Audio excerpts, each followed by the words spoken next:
Morning, ladies and gentlemen. Welcome to the Malaysian Economic Summit 2021. My name is Zaim Mozani, Director of External Relations for KSI Strategic Institute for Asia Pacific, and MC. Not paid for this, but it's okay. Today's gonna be an exciting morning. I'm gonna make a guess here, everyone. My guess is that there are two issues at the top of everyone's mind. It's COVID-19 and the economy. Since the onset of the COVID-19 pandemic, the world economy has been taking a beating, with so many countries forecasting lower economic growth rates. Malaysia obviously is no exception. Many sectors such as aviation, tourism, and hospitality has been badly hit, not to mention the micro, small, and medium businesses. In the era of fake news, of course, there's always been a lot of noise. And every day you read the news, there's so much noise. Now, how do you make sense of this? Well, this is why we have this Malaysian Economic Summit, to make sense of the noise, to gain insights and ideas, and to engage government and business leaders. This is why KSI and Economic Club of Kuala Lumpur organized the Malaysian Economic Summit 2021. This year's theme is Spurring Malaysia's Productivity and Growth After the COVID-19 Pandemic. The summit will have 2 ministerial keynote speeches and 3 main sessions. The first will be on post-pandemic recovery and growth. The second will be on pivoting to a green economy. And the third will be understanding the changing drivers of economic growth. We have a total of 25 speakers. That is a lot. To kick us off this morning, we have the welcome address by Tan Sri Abdul Wahid Omar, Chairman of the Economic Club of Kuala Lumpur and Chairman of Bursa Malaysia Berhad. Tan Sri Wahid, I hope you are ready because the floor is yours. Thank you, Zaim. Bismillahirrahmanirrahim. Yang berhormat Senator Dato Lim Ban Hong, Deputy Minister of International Trade and Industry, representing the Senior Minister, Dato Sri Muhammad Azmin Ali. Yang berbahagia Tan Sri Michael Yeo, President of the KSI Strategic Institute for Asia Pacific. Yang berbahagia Dato Sri Muhammad Iqbal Rautha, Chairman of the Economic Club Kuala Lumpur. Distinguished speakers and panelists, participants, ladies and gentlemen, Assalamualaikum warahmatullahi wabarakatuh, and a very good morning. Welcome to the Malaysian Economic Summit 2021. This is the second year that the summit is being held digitally, and with COVID-19 showing no signs of slowing down anytime soon, this hybrid assembly is becoming the new norm that we must all accept. We are grateful for Yang Berhormat Senator Dato Lim Ban Hong to represent the Senior Minister for gracing our event this morning. We have 4 high-level panels of interesting speakers today, to be moderated by Dato Sri Iqbal, Professor Dato Rashila, Tan Sri Sulaiman Mahbub, and Mr. Wayne Lim. And of course, we have our Minister, Dato Sri Alexander Natalinggi, delivering a special address later this afternoon. I'm sure all of us are looking forward to those sessions. Ladies and gentlemen, 2021 has been a tough year for the world as well as for Malaysia. The COVID-19 pandemic has infected more than 186 million people and claimed the lives of more than 4 million people today. In Malaysia, our cases have reached over 800,000 with more than 6,000 deaths. The severity of the current wave of the pandemic has put significant strain on our public health system. Most hospitals managing COVID-19 patients currently operate at capacity, with ICUs dedicated to treating COVID-19 patients operating at more than 90% of their capacity. It is interesting to see, however, a very different situation in the UK. The UK, as you know, went into their 3rd national lockdown a few months ago, back in January 2021, after daily new cases crossed 50,000 and the number of deaths crossed 400 per day. But on 17th of May 2021, just 2 months ago, the day I arrived in the UK, they uplifted the lockdown partially and allowed almost all economic sectors to reopen. At that time, the number of daily new cases had dropped to 2,000 cases with only 4 deaths. Yesterday, 12th July, after only 8 weeks, we have seen the daily new cases had jumped 17-fold to 34,000 cases, but the number of deaths remained low at 6. In fact, over the past 7 days, in total, there were 200, averaging therefore less than 30 deaths per day. So What is different? Well, it is the vaccination rate. 66.2% of the total UK adult population have been vaccinated with 2 doses, whilst 87.2% have been vaccinated with at least 1 dose. With this, the UK is expected to uplift the lockdown fully come Monday, 19th of July. So they've just made the announcement yesterday that next Monday, the economy will fully reopen with no further restrictions. Therefore, having to live with the pandemic, if I may. Now, this proves the point that the Malaysian government's efforts to ramp up vaccination rate should be lauded so that the lockdown can be uplifted as soon as possible to help save the economy and people's livelihood.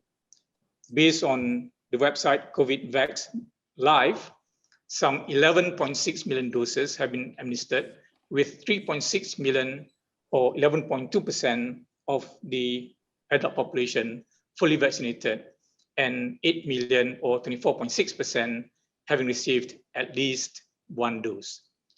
And at the current rate of 337,000 doses per day, Malaysia could have some 70% of the people fully vaccinated within 100 days or by the end of October 2021.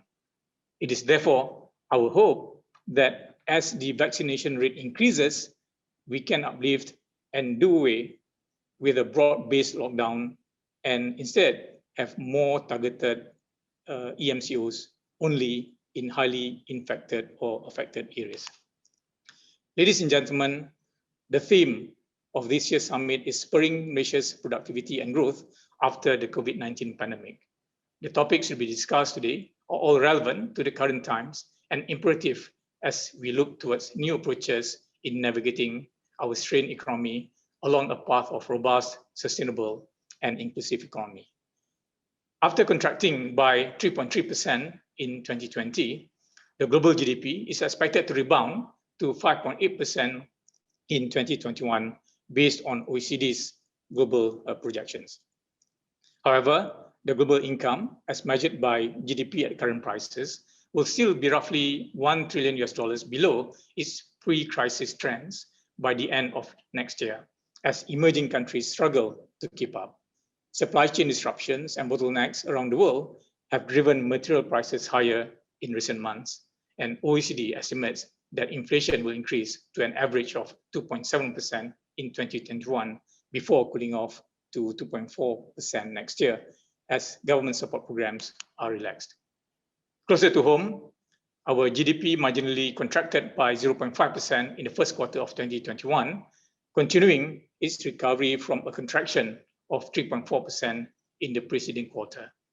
The improvement in economic performance were due to many factors, including expansion in manufacturing sector and the rebound of agriculture, strong growth in exports, reopening of more economic activities during the Movement Control Order 2.0, which is less stringent than the current MCO imposed, and various stimulus economic packages by the government. Now, having said that, the recent MCO 3.0 and subsequent full MCO have stifled the recovery. And after reviewing the current situation, the World Bank has lowered its GDP growth outlook for Malaysia for a second time to 4.5% in 2021, down from the 6% growth forecast in March 2021. The pandemic has had an asymmetric impact on sectors and regions. For example, the F&B sector experienced higher closure rates, particularly in the northern states, where vendors largely rely on tourists from Klang Valley to patronize their food trails. Other manufacturing sectors have experienced particularly high closure rates in East Malaysia, and I believe there is a need for customization of policies and programs to enable the identification of sectors or regions where more support is needed. So indeed, as we move forward, it's our hope there'll be more targeted measures rather than blanket measures. Ladies and gentlemen, any government facing this unprecedented once-in-a-century crisis would be taken by surprise. The concerted and rapid response from the government, central bank, and the private sector towards the crisis using a combination of fiscal, monetary, and fiscal measures should be commended. The government has introduced 8 economic packages from Prihatin in March 2020 to the most recent Pemulih last month. These packages are collectively worth 530 billion ringgit. And out of this amount, a significant 83 billion ringgit are in the form of direct fiscal injections. Now, obviously, some will complain that the stimulus packages are inadequate, but understandably, without the broad-based revenues, such as GST, the government's resources are rather limited, with fiscal deficit already at a high of 6.2% of GDP in 2020, and is expected to widen further to 6.8% this year, compared to the earlier official forecast of 6%. Now, the government has been prudent and introduced initiatives that do not necessarily put a strain on our fiscal position, but at the same time cushion the rakyat from the worst effects of the economic downturn. Now, indeed, it is a delicate balancing act, but as we all know, too wide a fiscal deficit and high government debt levels may risk a downgrade in credit rating, resulting in higher borrowing costs and potentially weakening the currency. Having said that, the saving grace is that our current account in our balance of payments for the first quarter remains very healthy at 12.3 billion ringgit, or 3.3% of GDP. Our BNM international reserves of 111 billion US dollars is sufficient to finance 8.2 months of retail imports, and the banking system remains well capitalized with core equity fund ratio of 14.8%, sufficient buffer against unexpected risk. Ladies and gentlemen, the next few months will be absolutely crucial for our economy. Achieving the milestones of the National Recovery Plan will be pivotal for an economic rebound. Transitioning between the 4 phases will not be easy with the recent wave of COVID-19. But like all of you, I'm hopeful that we can and we must achieve it. On the financing side, the Malaysia's banking system remains resilient and will continue to serve as a pillar of strength to support our domestic economic recovery. In Moody's Investor Service May 2021 sector update, Malaysia's banking system's macro profile was rated as strong, higher than several of our regional neighbors. If the COVID-19 pandemic has taught us anything, we as humans must adjust to a new normal and resume global economic activities with greater resilience and agility. We must explore all possibilities in this space. One approach that comes to mind is the inclusion of sustainability concepts and good ESG practices in our business strategy. With businesses having to contend with unprecedented disruptions arising from the pandemic, the recent mainstreaming of sustainability and good ESG practices has also intensified. There is enough data suggesting organizations that adopt sustainable and ESG principles are better at managing risk and volatile market swings and are more resilient than peers who do not. A robust and sustainable corporate and private sector promotes a more favorable business environment while improving the country's economic stability and generating long-term prosperity for the society as a whole. Ladies and gentlemen, the journey to rebuilding Malaysia's economy after the pandemic will not be an easy one, but it is critical for all of us to remain united as we navigate our way out of the economic downturn brought on by the virus. Yes, this is very different, it's more challenging, but there were many lessons learned. We made it through the 1997 Asian financial crisis and the 2008 global financial crisis, and with the help of everyone and the blessing of God Almighty, inshallah, we will make it through this one as well.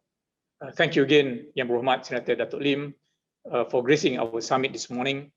My appreciation too to all the speakers for bringing your insights into the conversations that we will have today. And to all participants, thank you very much for joining us, and I wish you a very productive summit ahead. Thank you. Thank you, Tan Sri Abdul Wahid Omar, Chairman of Economic Club of Kuala Lumpur and Chairman of Bursa Malaysia Berhad. I thought there were interesting points raised by Tan Sri Abdul Wahid Omar. I think some are worth recapping. The first point about customizing certain packages of support for different regions based on their needs. I think that was a very interesting point. Second, he mentioned about good ESG practices must be adopted by businesses, as these businesses are better managing risk than peers that do not. And I think the third was actually a very hopeful note that Malaysia has weathered the 1987 Asian financial crisis, the 2008 global financial crisis, and we will weather this 2021, 2021 COVID-19 pandemic and the triple crisis that we're facing now. Thank you so much, Tan Sri Abdul, Wahid, Omar. Now we have the honor and privilege of having YB Senator Dato Lim Ban Hong, Deputy Minister of International Trade and MITI, to deliver the opening keynote address. The Deputy Minister does not know this, but I had a chance to quickly Google his profile, and the Deputy Minister is very young, at 44 years old. And the YB Senator Dato Lim will be representing YB Dato Seri Muhammad Azmin Ali, Senior Minister and Minister of MITI, couldn't be with us today. The title of the opening keynote address is Spurring Malaysia's Productivity and Growth After COVID-19 Pandemic. YB Senator Dato Lim, the floor is yours. Thank you, Mr. Zain. Good morning, ladies and gentlemen. I'm pleased to read the keynote address on behalf of Yang Berhormat Datuk Seri Muhammad Azmin Ali, Senior Minister and Minister of International Trade and Industry. Yang berbahagia Tan Sri Abdul Wahid Omar, the Chairman of Bursa Malaysia and Chairman of the Advisory Council. Yang berbahagia Tan Sri Michael Yeo, President of KSI Strategic Institute for Asia Pacific. Yang berbahagia Datuk Sri Muhammad Iqbal, Chairman of the Economic Club of KL. Distinguished speakers, distinguished guests, a very good morning to all of you. First and foremost, I would like to express my appreciation to the organizer for inviting me to give the keynote address for the Malaysian Economic Summit 2021, which sees the convergence of policymakers, businesses, and civil society to discuss economic challenges and opportunities for spurring growth post-pandemic. I believe a vibrant discourse with frank, candid, and robust exchange of views will provide useful insight on what it takes to navigate out of this crisis so that the nation can emerge stronger and more resilient. I would like to congratulate the co-organizers, KSI Strategic Institute for Asia Pacific and the Economic Club of Kuala Lumpur, as well as the strategic and corporate partners for organizing this event. To begin with, it would be no exaggeration to say that the COVID-19 pandemic has caused the world economic disruption and damage, the extent of which has never been witnessed since the Great Depression. Further, in terms of the virulence of the pandemic and the number of fatalities caused, COVID-19 is certainly among the most deadly of pandemics since the notorious Spanish flu of 1918. With the global economic environment heading south, and international financial institutions like the IMF and World Bank forecasting negative growth numbers throughout the world, save a few, Malaysia remained in a precarious position, particularly for year 2020. Being a fundamentally trading nation, the Malaysian economy was highly exposed to the challenges and vagaries of the global uncertainties brought about by the massive disruptions to supply chains and manufacturing activities. Under these circumstances, for 2020, our economic performance naturally came under tremendous pressure as in other parts of the world. Nevertheless, despite the daunting challenges, the Malaysian economy became reinvigorated and is now on the path to recovery and projected to chart better growth for 2020. In the same way that we were adversely affected by a global recessionary environment for 2020, for this year, thanks to an uptick in global demand, increased public and private sector expenditure, as well as continued policy support, the prospects for an economic upswing are far brighter. These will also be reflected in the recovery in labor market conditions and higher production in manufacturing, particularly in E&E and oil and gas facilities. Ladies and gentlemen, again, on account of Malaysia's open economy, I believe that enhancement of productivity and economic growth will be further underpinned by an improvement in the global technology upcycle and policy support from various fiscal and monetary measures, including the additional economic stimulus packages. This positive outlook is reinforced by the most recent forecast by the World Bank, which projected the Malaysian economy to grow by 4.5% in year 2021, albeit revised down from our own more robust Bank Negara projections. Be that as it may, the fact is that our economic fundamentals remain resilient even during these difficult times, underpinned by our broad-based economic structure, which lends strength to our competitiveness. For example, even for 2020, Malaysia was ranked 12th in the World Bank Ease of Doing Business ranking and 27th in the IMD World Competitiveness ranking. Furthermore, we were ranked 4th among 70 economies as a manufacturing hub.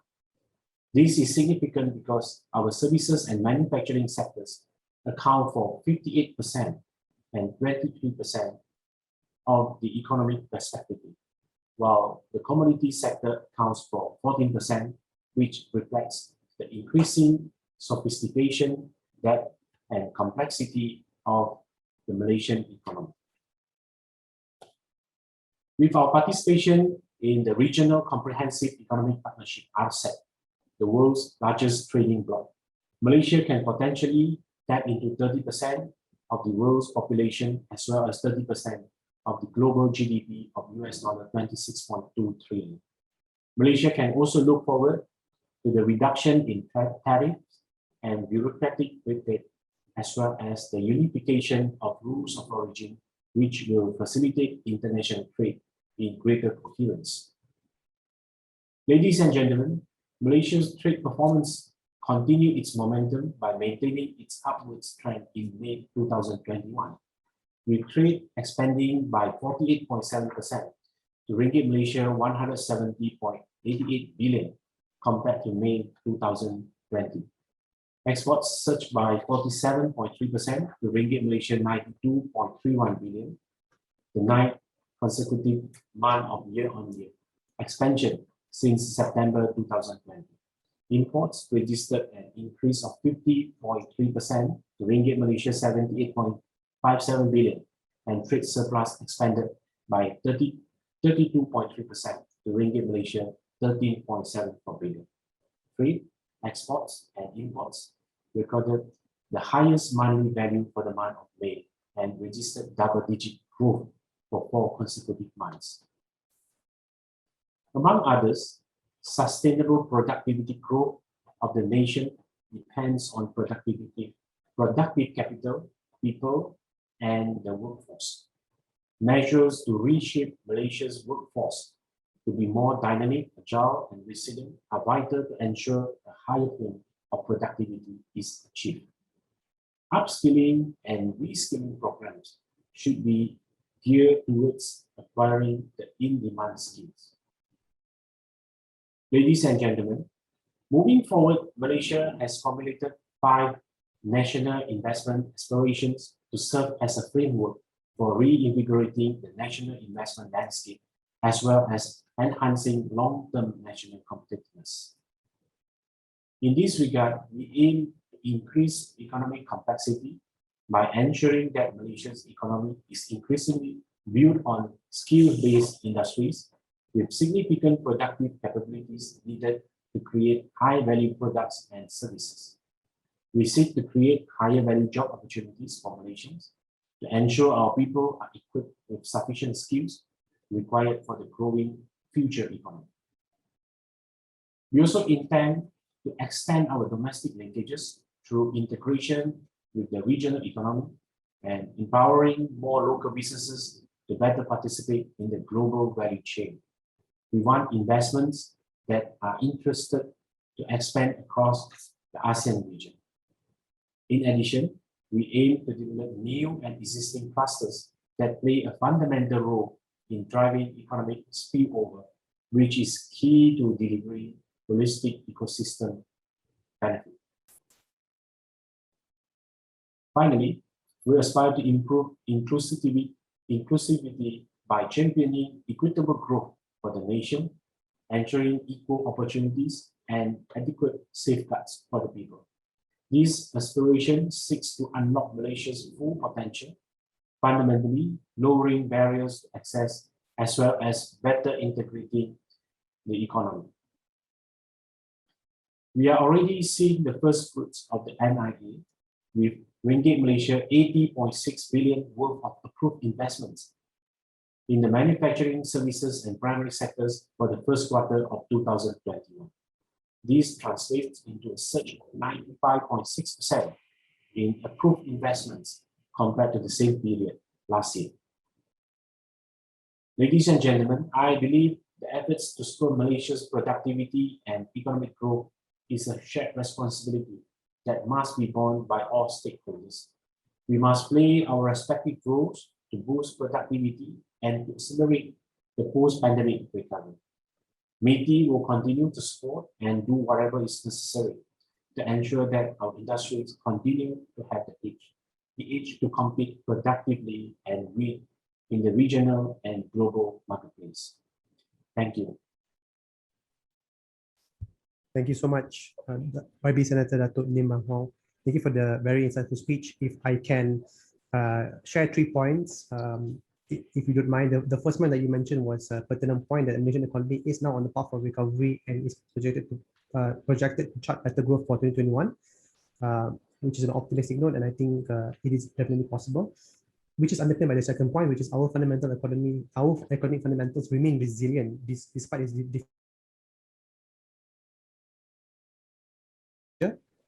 and the third point I think was interesting, you mentioned about the 5 national investment aspirations, which is a game changer when it comes to Malaysia's long-term competitiveness and the way we look at Malaysia in the long term, because we cannot keep doing things as business as usual, and many of the businesses here also with the COVID-19 are not doing BAU anymore. So thank you so much, YB Senator Dato Lim Bang Hong, Deputy Minister of MITI, for your time this morning.